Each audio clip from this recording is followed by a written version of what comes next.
আপনারা খেয়াল করবেন যে আমাদের সরকারের গৃহীত সব ব্যবস্থার মূলে আছে দুইটা জিনিস। একটা হচ্ছে কালচারাল হিলিং এবং আরেকটা হচ্ছে কালচারাল ইনক্লুসিভনেস। কালচারাল হিলিং মানে হচ্ছে আপনারা জানেন যে আমরা দীর্ঘদিন বিভাজিত ছিলাম। এই বিভাজনের ফলে সমাজের একটা গোষ্ঠীর সঙ্গে আরেকটা গোষ্ঠীর দূরত্ব, সংশয়, অবিশ্বাস এগুলো তৈরি হয়েছে।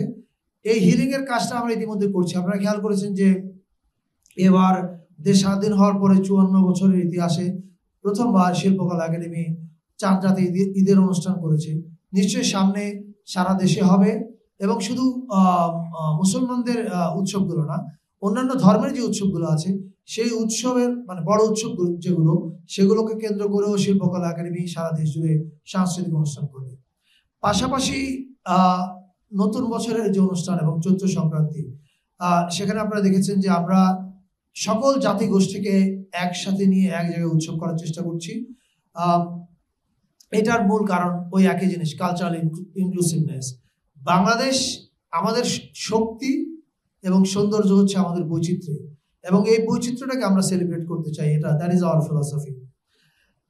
এবার যদি আমরা প্রোগ্রামের তালিকার কথা বলি, এবারে চৈত্র সংক্রান্তি, আসলে আপনারা জানেন যে ট্র্যাডিশনালি বাঙালিরা চৈত্র সংক্রান্তি পালন করত, এবং আমাদের যে অন্যান্য জাতিগোষ্ঠী যারা আছে, চাকমা, মারমা, গারো, যত জাতিগোষ্ঠী আছে তাদের প্রত্যেকেরই আসলে মূল অনুষ্ঠানটা চৈত্র সংক্রান্তিকে ঘিরে হয়। ফলে আমাদেরও এবারের জাতীয় উৎসবগুলো চৈত্র সংক্রান্তি থেকে শুরু হচ্ছে। চৈত্র সংক্রান্তি উপলক্ষে আমাদের শিল্পকলা একাডেমির আয়োজনে দেশের 12টা জেলায় সাধু মেলা হচ্ছে। সেখানে সাধু সঙ্গ হবে এবং আধ্যাত্মিক গানের অনুষ্ঠান হবে। এছাড়া চৈত্র সংক্রান্তি উপলক্ষে ঢাকা শহরে শিল্পকলা একাডেমির আয়োজনে একটা কনসার্ট হচ্ছে সোহরাওয়ার্দী উদ্যানে। এই কনসার্টটা আমরা আশা করব অনেক বড় একটা কনসার্ট হবে, অনেক মানুষ অংশগ্রহণ করবে। সেখানে গান গাবে হচ্ছে, এখানেও ইনক্লুসিভিটির ব্যাপার থাকবে। গান গাবে F minor Garo band, Larong Marma band, Imam Tripura band, unity Khasia band, invocation Chakma band. এছাড়া বাঙালিদের মধ্য থেকে থাকছে Miles, Warfaze, Vikings, Avoid Rafa, Dalchhut, Lalon ও স্টোন ফ্রি। এটা হচ্ছে চৈত্র সংক্রান্তির বড় অনুষ্ঠান ঢাকায়।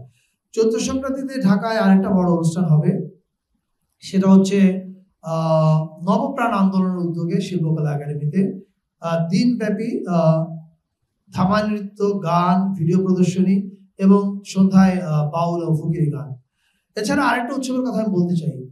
আমরা শুধু ঢাকা এবং পাহাড়ের কথা যে ভাবছি তা না, আমরা আসলে একদম রিমোট জায়গাতেও মানুষ যেন উৎসব করতে পারে সেটার দিকেও আমরা খেয়াল রাখছি। আপনারা জানেন যে শ্রীমঙ্গল বা মৌলভীবাজার ওই এলাকায় আমাদের অনেক চা শ্রমিক কাজ করেন। তাদের অন্যতম উৎসবটা হচ্ছে ফাগুয়া উৎসব। সো ফাগুয়া উৎসব উপলক্ষে আমি নিজেও যাচ্ছি 12 এপ্রিল সিলেটে, এবং এই উৎসবটাতে এবার সংস্কৃতি মন্ত্রণালয় প্রত্যক্ষভাবে যুক্ত আছে তাদের সঙ্গে সহযোগিতায়। এবার আসি হচ্ছে আমরা নববর্ষের দিনের অনুষ্ঠান। নববর্ষের দিন ঐতিহ্যগতভাবে যে অনুষ্ঠানগুলো হয়, যেমন ছায়ানটের অনুষ্ঠান, সেটা হচ্ছে সুরের ধারার অনুষ্ঠান হচ্ছে, কিন্তু সুরের ধারার অনুষ্ঠানে একটু পরিবর্তন এসছে।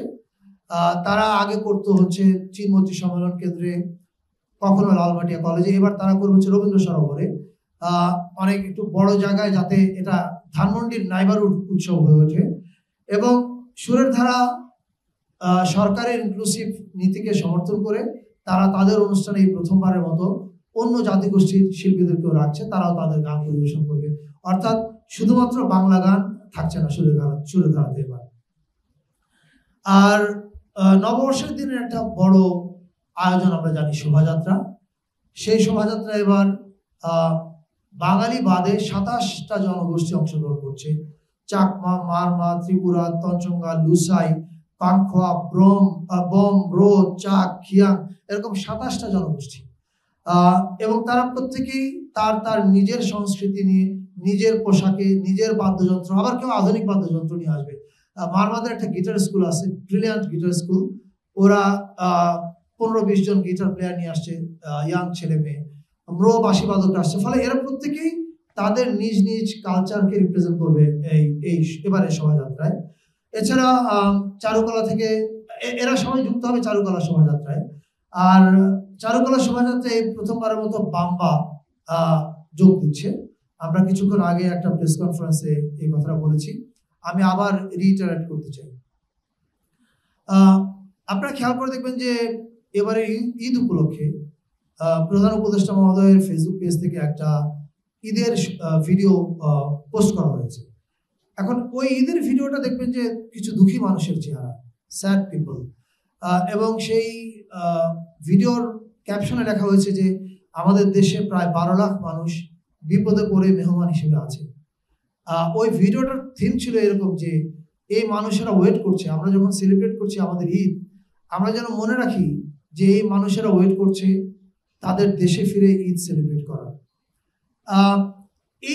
এটা আমি মনে করি যে আপনি অন্য মানুষের নিপীড়িত মানুষের ব্যাপারে কি বোধ করেন, এটা কিন্তু আপনার সংস্কৃতির পরিচয়। আমি মনে করি যে আমরা প্রধান উপদেষ্টা মহোদয় এটা ওনার পেজে শেয়ার করার মাধ্যমে এই সিগন্যালটা এবং এই বার্তাটা দিয়েছেন যে মানুষ নিপীড়িত, আমাদের আনন্দ বা উৎসবের দিনে যেন আমরা তাদেরকে ভুলে না যাই। এবারে শোভাযাত্রা যেটা হবে আমাদের চারুকলা থেকে যেটা বেরোবে, সেখানে প্রথমবারের মতো বাম্বা যোগ দিচ্ছে। বাম্বা মানে আমরা জানি যে রক মিউজিশিয়ানরা, এবং তারা যোগ দিচ্ছে একটা কজকে তারা এবার হাইলাইট করতে চায়। সেটা হচ্ছে, আপনারা জানেন যে প্যালেস্টাইনে একটা বড় ধরনের গণহত্যা সংঘটিত হচ্ছে। বাম্বা প্রায় 200 গিটারিস্ট নিয়ে আসবে এবং তারা আহ্বান জানিয়েছে ঢাকা এবং ঢাকার আশেপাশে যত গিটার প্লেয়ার, এনি পার্ক মানে রিদম প্লেয়ার, তারা প্রত্যেকেই যেন তাদের সঙ্গে যোগ দেয়। এবং তারা আহ্বান জানিয়েছে আপনারা একটা প্যালেস্টাইনের ফ্ল্যাগ নিয়ে আসবেন এবং ওই রক মিউজিশিয়ানরা একটা গান গাবে, আপনারা জানেন সেই গানটা from the river to sea Palestine will be free. So তারা মানবতার মানে আমরা আমাদের উৎসবে, এই নববর্ষের উৎসবে আমরা যেন ভুলে না যাই যে পৃথিবীতে একটা বড় গণহত্যা চলছে। আমি বাংলাদেশের রক মিউজিশিয়ানদেরকে ধন্যবাদ জানাই এ ধরনের একটা মানবিক কজকে এবারে শোভাযাত্রার অংশ করে তোলার জন্য। এছাড়া বিকেলবেলা মানিক মে এভিনিউতে একটা কনসার্ট আছে। এটাতে আমাদেরকে সহযোগিতা করছে শিল্পকলা একাডেমি, আয়োজন করছে, সহযোগিতা করছে ঢাকা সিটি কর্পোরেশন উত্তর। এই কনসার্টটার পরে সন্ধ্যা 7টায় একটা ড্রোন শো হবে, যে ড্রোন শোটা আয়োজিত হচ্ছে চীন দূতাবাসের সহযোগিতায়। এটা বাংলাদেশে আমার ধারণা খুব এক্সক্লুসিভ একটা জিনিস হবে। সেখানে আপনারা, এটার থিম হচ্ছে নতুন বছর নতুন বাংলাদেশ। ফলে আপনারা সেখানে জুলাইকে দেখতে পাবেন, নববর্ষকে দেখতে পাবেন এবং পৃথিবীটাকেও দেখতে পাবেন। এবং এই ড্রোন শোটা খুবই আকর্ষণীয় কিছু হবে বলে আমরা বিশ্বাস করি। আমরা চীনা দূতাবাসকে ধন্যবাদ জানাতে চাই এই ড্রোন শোটা সম্পূর্ণ তাদের খরচে আয়োজন করবার জন্য। এর বাইরে আমাদের বাংলা একাডেমিতে পহেলা বৈশাখে মেলা হচ্ছে বিসিকের আয়োজনে। আমরা শিল্প মন্ত্রণালয়কে ধন্যবাদ জানাই এই আয়োজনটাতে আমাদেরকে সাহায্য করার জন্য। এছাড়া বাংলাদেশের 30টা জেলায় বৈশাখী লোকনাট্য উৎসব হচ্ছে, 12টা জেলায় নববর্ষ উপলক্ষে অ্যাক্রোবেটিক শো হচ্ছে। 15 দিন ব্যাপী বৈশাখী মেলা করছে বাংলাদেশ লোক ও কারুশিল্প ফাউন্ডেশন। আর এর বাইরে আমাদের যে পাহাড়ে এবং সমতলে অনেকগুলো নৃগোষ্ঠী সেল আছে, এই সেলগুলো মেলা এবং উৎসবের আয়োজন করছে। এগুলো আমি আলাদা করে উল্লেখ করলাম না। আজকে থেকেই মিরপুরের বৌদ্ধ বিহারে উৎসব শুরু হচ্ছে 5টা ভিন্ন জাতিগোষ্ঠীর। সেখানে আজকে সুপ্রদীপিতা থাকছেন, আগামীকাল আমি যাব। এরকম সারাদিন। এছাড়া রাঙামাটিতে মেলা চলছে, বান্দরবনে চলছে। ফলে আমি মনে করি এবারের উৎসবে, এবারের নতুন বছর এবং চৈত্র সংক্রান্তিতে আমরা সবাই মিলে এক হয়ে একটা নতুন বাংলাদেশ হয়ে ওঠার চেষ্টা করছি। এটাতে আমরা সবাইকে আরো যোগ দিতে আহ্বান জানাই। এটা হচ্ছে যে শোভাযাত্রা যে হবে, এবারে শোভাযাত্রায় আপনারা দেখবেন যে আমাদের বিভিন্ন জাতিগোষ্ঠী ব্লক বাই ব্লক আছে, যাতে দেখতে আপনারা পুরো কালারফুল ডিসপ্লেটা দেখতে পান, রাইট?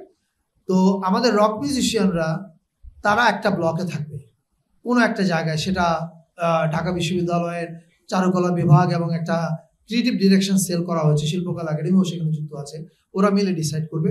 সো এই রক মিউজিশিয়ানরা তারা একটা ব্লক তৈরি করবে, সেই ব্লকে they will be carrying Palestinian flag এবং তারা গাবেন হচ্ছে ওই যে from the river to the sea Palestine will be free, এই গানটা।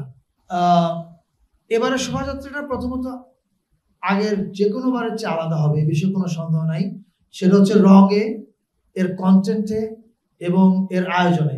সেটা আপনারা নিজেরাই প্রত্যক্ষ করতে পারবেন যখন শোভাযাত্রাটা হবে। আর নিরাপত্তার ক্ষেত্রে গতকালকে আমাদের আইনশৃঙ্খলা কমিটির একটা মিটিং ছিল স্বরাষ্ট্র উপদেষ্টা জাহাঙ্গীর ভাইয়ের সভাপতিত্বে। সেখানে বিস্তারিত আলোচনা হয়েছে এবং আমরা মনে করি না যে নিরাপত্তার কোনো ঝুঁকি আছে। এই বিষয়ে পুলিশ, সেনাবাহিনী এবং অন্যান্য যারা আছেন তারা সক্রিয় আছেন। আর আপনি যেটা ইঙ্গিত করেছেন আমি বুঝতে পারছি যে আগে দেখা যেত যে মনে হচ্ছে র্যাবের মিছিল হচ্ছে, এবার ভিজুয়ালি আপনারা র্যাবের মিছিল হবে এরকম দেখবেন না। আপনারা ছবিটা যে তুলবেন সেই ছবিতে আপনারা বাংলাদেশের বিভিন্ন রং দেখতে পাবেন। ইয়েস, এই নববর্ষ শোভাযাত্রা এটা তো মানে মধ্যবিত্তদের চালু করা, রাইট? কিন্তু এটা ট্র্যাডিশনাল ছিল চৈত্র সংক্রান্তি এবং এটার সঙ্গে ফসল সম্পর্কিত ছিল। কিন্তু যে কোনো ভাবে আমাদের শোভাযাত্রা এগুলো কখনো স্থান পায়নি। আমরা আগের কিউরেশন গুলো কিভাবে হতো এটা আমরা জানি না, আমি মন্তব্য করতে চাই না। তবে এবার শোভাযাত্রায় কৃষক একটা বড় থিম হিসেবে থাকবে, একটা সেগমেন্টে কৃষক একটা বড় থিম হিসেবে থাকবে। আর ইসলামী দলগুলো এটা ক্ষেত্রে আমরা বলি যে আপনারা খেয়াল করে দেখবেন যে আমরা যখন অল ইনক্লুসিভ বলছি আমরা তখন ইসলাম, বৌদ্ধ, হিন্দু, মুসলমান, বৌদ্ধ, হিন্দু সবার কথা বলছি। এই শোভাযাত্রায় আপনার পার্টিকুলার প্রশ্নের কারণ আমি জানি, কারণ মুসলমানদেরকে নানাভাবে ভিলিফাই করা হয়েছে এর আগে। আমরা আপনাদেরকে নিশ্চিত করতে পারি এই ভিলিফিকেশন আর চলবে না এই নতুন বাংলাদেশে, এটা বন্ধ। এবং দ্বিতীয় কথা হচ্ছে যেটা তারা অংশগ্রহণ করবে কিনা। আপনি জানলে খুশি হবেন যে আমাদের যে নববর্ষের প্রস্তুতি সভা হয়েছে সেই প্রস্তুতি সভায় এই প্রথমবারের মতো ছায়ানট, সুরের ধারা, আবার ওদিকে বাম্বা, সাইমুম শিল্প গোষ্ঠী, BNP, Jamaat Islami, NCP, everybody participated, which is a clear sign যে আমরা একটা অল ইনক্লুসিভ বাংলাদেশের দিকে আগাচ্ছি। সুপ্রদীপ দা ওই অংশটার উত্তর দিবেন যে আমাদের অন্যান্য জাতিগোষ্ঠীর, মানে উনি হয়তো 3 পার্বত্য জেলার দিবেন।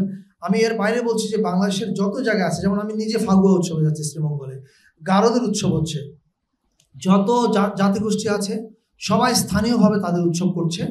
পাশাপাশি তারা ঢাকায় যে শোভাযাত্রা, কেন্দ্রীয় শোভাযাত্রা রয়েছে যেটা ঢাকা বিশ্ববিদ্যালয় চারুকলা থেকে বেরোয় সবসময়, ওই উৎসবে ওই শোভাযাত্রাতেও যোগ দিচ্ছে। আর আরেকটা কি প্রশ্ন করেছিলেন ভাই? ভুবু জেলা, আমাদের যে একটা সিনেটে মিটিং হয়েছিল সেখানে এই কথাটা এসেছিল। আমরা স্পষ্ট বলেছি এবং ঢাকা বিশ্ববিদ্যালয়ের প্রত্যেকেই বলেছেন যে এটা একটা বিরক্তিকর জিনিস, এটা মানে শোভাযাত্রার সৌন্দর্য সবভাবে হানি করে। আমরা এটা চাই না এবং আমি নিশ্চিত ঢাকা বিশ্ববিদ্যালয় আগামীকাল তাদের প্রেস কনফারেন্সে এটা পরিষ্কার করে বলবে। এবং এখানেও যারা শুনছেন তাদের প্রতি আহ্বান, প্লিজ এই বিরক্তিকর জিনিসটা নিয়ে আপনারা এসে এত সুন্দর শোভাযাত্রাটা আমরা নষ্ট না করি। এবারে শোভাযাত্রার দিকে সারা দুনিয়া তাকিয়ে আছে, আসুন আমরা একটা সুন্দর শোভাযাত্রা সবাইকে দেখাই।